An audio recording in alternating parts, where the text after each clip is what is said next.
We've had a lot of great conversations about how adults can get involved in the fight against racism and for equality. But what about when it comes to talking to your kids? How do you even start that conversation? So Keisha McKinner is joining us from the Anti-Defamation League. Keisha, thank you so much for joining us. Oh, you're welcome. Thank you, Noelani, for having us. So for parents who want to talk to their kids about racism or they're wondering, is it appropriate? How do you even broach that conversation? Mm, I broached the conversation about talking to your kids about racism is you have to have the conversation. Uh, Not having a conversation with your kids is not an option because they are, even though they're young, they're picking up on what's going on in the world. They know the differences of colors, of skin tones, differences in styles and things like that at a very young age, starting, experts say, starting around 3 years old. So the younger you begin to have this conversation and begin to teach them about differences, the better off they're going to be, especially growing up and having empathy and compassion towards one another.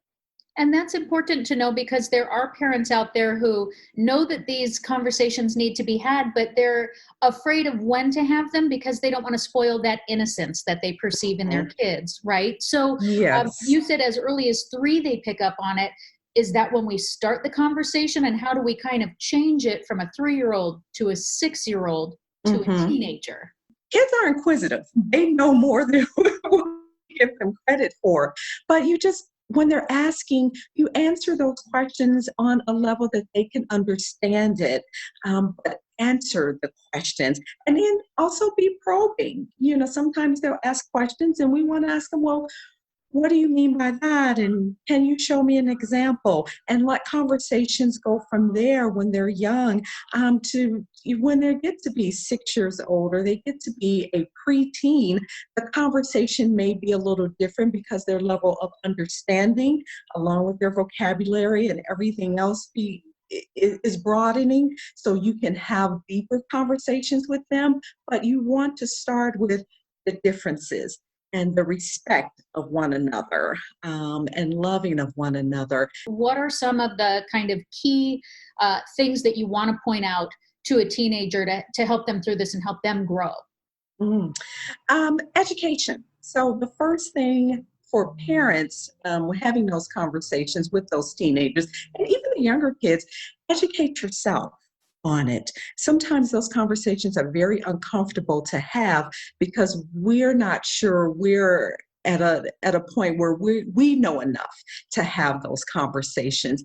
So for parents, I would advise them to educate themselves on as much of the issue as they can, and then let that translate. And having those open conversations, especially with teenagers, open conversations with them. This is what it is, because they're about to encounter that as they graduate high school, as they go off, possibly to colleges or into the workforce, into the services. They are going to encounter a diverse culture.